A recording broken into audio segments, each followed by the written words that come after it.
बाबा लाडला लियारी गैंगवार का अहम किरदार, खौफ और दहशत की अलामत, बेरहम शफाक गैंगस्टर कैसे मरा, जानिए खबर टाइम की स्टोरी में। 40 साल नूर मोहम्मद उर्फ बाबा लाडला ने भी एक छोटे मंशियात फरोश की हैसियत से जराइम की दुनिया में कदम रखा। बाद में अपनी सख्त गिरी की वजह से अपने ग्रोह में मकबूल होकर इलाके में दहशत की अलामत बन गया। कराची में रेंजर से मुबैना मुकाबले में हलाक होने वाला बाबा लाडला शफाक मुलजिम समझा जाता था। वो अपने मुखालिफिन से इंतहाई शफाकाना अंदाज में पेश आता था। रेंजर्स के मुताबिक बाबा लाडला ने टॉर्चर सेल बनाकर खौफ और दहशत और हरास फैला रखा था और वो 70 से ज्यादा वारदातों में मुलविस था। लियारी के जराइम पेशा ग्रोह वारदातों के खिलाफ एक दूसरे के खिलाफ भी हमलों और कार्रवाइयों में शामिल रहे हैं। बाबा लाडला मुख्तलिफ ग्रुप्स के अरशद पप्पू और शहराज कॉमरेड के कत्ल में भी मुलविस था और इन मुखालिफिन को कत्ल करके इनकी लाशों की बेहुरमती भी की गई थी। रेंजर्स ने लियारी की फूल पत्ती गली में बाबा लाडला को मुबैना मुकाबले में हलाक करने का दावा किया। मुलजमान ने आधे घंटे तक मुजाहमत की, जिसके दौरान रेंजर्स पर दस्ती बम फेंके गए और इन पर फायरिंग के तबादले में 3 मुलजमान हलाक हो गए, जिनकी शिनाख्त नूर मोहम्मद उर्फ बाबा लाडला, सिकंदर उर्फ सक्कू और मोहम्मद यासिन उर्फ मामा के नाम से हुई। सिंध हाई कोर्ट ने लियारी गैंगवार के एक और अहम किरदार अरशद पप्पू कत्ल केस में बाबा लाडला को मफरूर करार दिया था कि जबकि इस केस में उजैर बलोच पहले ही गिरफ्तार था। इससे कबल बाबा लाडला की ईरान के सरहदी इलाकों में मुकाबले में मारे जाने की इत्तलात भी आई थी, जिसकी मुकामी पुलिस ने तस्दीक नहीं की। अब्दुल रहमान बलोच उर्फ रहमान डकैत की एसपी चौधरी असलम से मुकाबले में हलाकत के बाद बाबा लाडला का नाम सामने आया था। वो ग्रुप के सरबराह बनने का ख्वाहिशमंद था, लेकिन गिरोह ने उजैर बलोच को मुंतखब किया। इस फैसले के बाद दोनों में इख्तलाफात जारी रहे। बजिंजो ग्राउंड में फुटबॉल मैच के दौरान धमाके के बाद ये इख्तलाफात शिद्दत इख्तियार कर गए। बाबा लाडला ग्रुप का ख्याल था कि बम उन्हें टारगेट करने के लिए नस्ब किया गया था, जिसके बाद दोनों ग्रोह एक दूसरे पर हमला करते रहे। लियारी गैंगवार के मरकजी किरदार अब्दुल रहमान बलोच, अरशद पप्पू और बाबा लाडला मारे जा चुके थे, जबकि उजैर बलोच इस वक्त जेर हिरासत है। कराची में रहमान डकैत और अरशद पप्पू के बाद रेंजर्स के साथ मुकाबले में नूर मोहम्मद उर्फ बाबा लाडला की हलाकत के साथ ही लियारी गैंगवार का एक और बाब बंद हो गया। 10 अक्टूबर 1977 को लियारी में पैदा होने वाला नूर मोहम्मद उर्फ बाबा लाडला अपने पेशरों के मुकाबले में शफाकत में अपनी मिसाल आप था। वो न सिर्फ अपने मुखालिफिन को कत्ल करके अपने हाथों से इनकी लाशों के टुकड़े करता, बल्कि तावान के लिए अगवा किए जाने वालों की बदतरीन तशद्दुद करके चीखे इनके अहले खाना को सुनवा कर भी खुश होता था। 1980 की दिहाई के आखिर में जब अभी लियारी गैंगवार का आगाज नहीं हुआ था, जराइम से वाबस्ता हाजी लालू नामी शख्स ने अपने बेटे अरशद पप्पू के साथ रहमान डकैत और नूर मोहम्मद उर्फ बाबा लाडला को भी जराइम की तरबियत देना शुरू की। उस वक्त ये तीनों एक साथ थे, लेकिन 1997 में अगवा की एक वारदात पर इख्तलाफ के बायस हाजी लालू ने अपने बेटे अरशद पप्पू के साथ अलग ग्रुप बना लिया, जबकि बाबा लाडला रहमान डकैत मिलकर काम करते रहे। ये साथ रहमान डकैत के पुलिस मुकाबले में हलाकत पर खत्म हुआ तो बाबा लाडला ने रहमान डकैत के जानशीन उजैर बलोच का हाथ थाम लिया, लेकिन कुछ ही अरसे के बाद उजैर के एक कारिंदे की जानिब से एक लड़की के साथ ज्यादती के मामले पर बाबा लाडला भड़क उठा। इसके साथ ही ओल्ड सिटी एरिया की होलसेल मार्केटों से भत्ते की वसूली पर भी दोनों में इख्तलाफात पैदा हुए और बाबा लाडला और उजैर बलोच एक दूसरे के दुश्मन बन गए। इसके बाद लियारी में फुटबॉल टूर्नामेंट के फाइनल के मौका पर बाबा लाडला पर बम हमला हुआ, जिसमें इसकी जीप तबाह हो गई, तहाँ वो बच निकला। गैंगवार में मुलविस एक और किरदार गुफ्फार जिक्री की हिमायत मिलने पर बाबा लाडला मजीद मजबूत हुआ, जबकि उजैर बलोच की गिरफ्तारी ने भी उसे तकवीयत फराहम की और वो उजैर के कमांडर फैसल पठान की शदीद मुखालफत और मुजाहमत के बावजूद लियारी के 70% इलाके पर इसका सिक्का चलना शुरू हो गया था।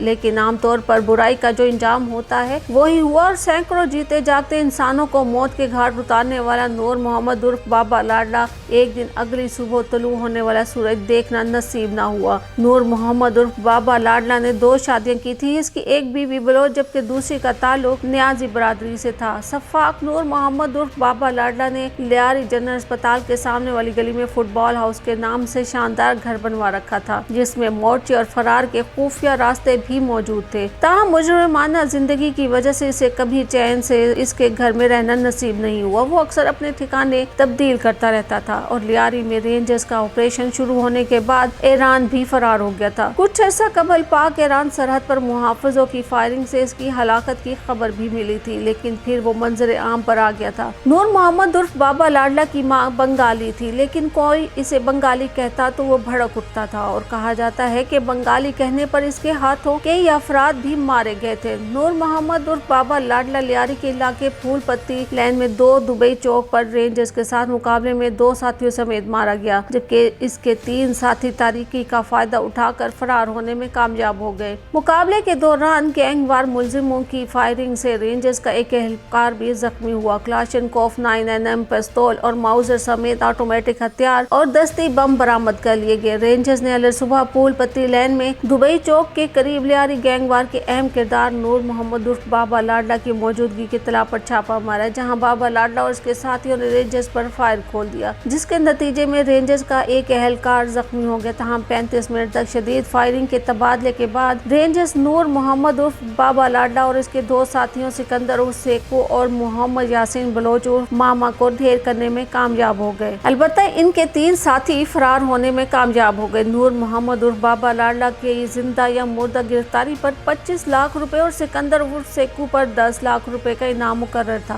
نور محمد عرف بابا لاڈلا 74 سے زائد وارداتوں میں ملوث تھا، جس میں 1 ستمبر 2010 کو ملا لطیف کا قتل، اپریل 2012 میں پولیس پارٹی پر حملہ کر کے ہیڈ کانسٹیبل فیاض اور کانسٹیبل طفیل کو ہلاک کرنا، ڈالمیار کے رہائشی حاجی اسلم اور اس کے بیٹوں سمیت 5 افراد کا قتل، عزیر بلوچ کے ساتھ مل کر گینگ وار کے ہی ایک کردار ارشد پپو اور یاسر عرفات اور شیرہ پٹھان کو قتل کر کے ان کی لاشوں کی بے حرمتی اور آگ لگانا، اور مارچ 2013 میں 3 مہاجروں کو اغوا اور 1 کو قتل کرنا شامل ہے، جبکہ ملزم سکندر عرف سیکو 15 وارداتوں میں ملوث تھا، جن میں اپریل 2012 میں تھانہ انچارج فواد خان اور ہیڈ کانسٹیبل آصف کا قتل، جون 2013 میں 2 افراد کے قتل کے علاوہ اسلحہ کی خرید و فروخت اور ترسیل وغیرہ شامل ہیں۔ ملزم یاسین بلوچ عرف ماما بھی قانون نافذ کرنے والے اداروں اور پولیس پارٹیوں پر حملوں، کھچی رابطہ کمیٹی کے کارکنوں کے اغوا اور قتل کے علاوہ منشیات فروشی کے مقدمات میں بھی مطلوب تھا۔ رینجرز کے ترجمان کے مطابق جو نہ صرف بابا لاڈلا یا ان جیسے جرائم پیشہ افراد سے متاثر ہو کر امن عامہ کی صورتحال خراب کر رہے ہیں، بابا لاڈلا گروپ کی ہلاکت ان کے لیے ایک مثال ہے۔ ایسے عناصر کے خلاف رینجرز کی کارروائی جاری رہے گی اور وہ قانون کی گرفت سے نکل نہیں سکتے۔ رحمان ڈکیت ارشد پپو اور اس کے باپ حاجی لالو کی طرح بابا لاڈلا بھی اب اس دنیا میں نہیں، لیکن لیاری گینگ وار کی کہانی ابھی پوری طرح ختم نہیں ہوئی، کیونکہ نور محمد کے بعد اس کے بھائی زاہد لالا نے اس گروپ کی قیادت سنبھالی ہے، جبکہ ابھی غفار ذکری بھی زندہ ہے اور جیل کی سلاخوں کے پیچھے بند عزیر بلوچ کے کمانڈر بھی لیاری پر قبضے کی جنگ سے دستبردار ہونے کے لیے تیار نہیں۔ نام چاہے گینگ وار ہی کیوں نہ ہو، جنگ بہرحال قانون اور قانون شکنوں کے درمیان ہے۔ جیت کس کی ہوگی اور ہارے گا کون، آنے والا وقت بتائے گا۔ وہ نوجوان جو بابا لاڈلا جیسے سرگنا سے متاثر ہو کر جرائم کی پشت پناہی میں ملوث یا منسلک ہے، ان کے لیے بابا لاڈلا گروپ کی ہلاکت ایک مثال ہے کہ وہ قانون کی گرفت سے نہیں نکل سکتے۔ کہتے ہیں ایک نسل گینگ وار کا حصہ بن چکی ہے۔ بابا لاڈلا کو ختم کرنے سے مسائل ختم نہیں ہوں گے۔ ماضی میں بعض سیاسی جماعتیں بھی ان عناصر کی مدد یا حمایت کرتی رہی ہیں۔ چھوٹے چھوٹے لڑکے ہیں جو یہ دیکھتے ہیں کہ گینگسٹر کے پاس پولیس افسر آ رہا ہے، ان کے ذریعے تعیناتی ہو رہی ہے، تو یہ لڑکے سوچتے ہیں کہ گینگسٹر ہی اصل مالک اور طاقت ہے، اس لیے ضروری ہے کہ ان کی سیاسی حمایت ختم کی جائے۔ اس کے علاوہ نوجوانوں کی ذہنی تربیت اور بے روزگاری بھی ایک بڑا مسئلہ ہے، جس پر توجہ دینے سے لیاری پرامن بن سکتا ہے۔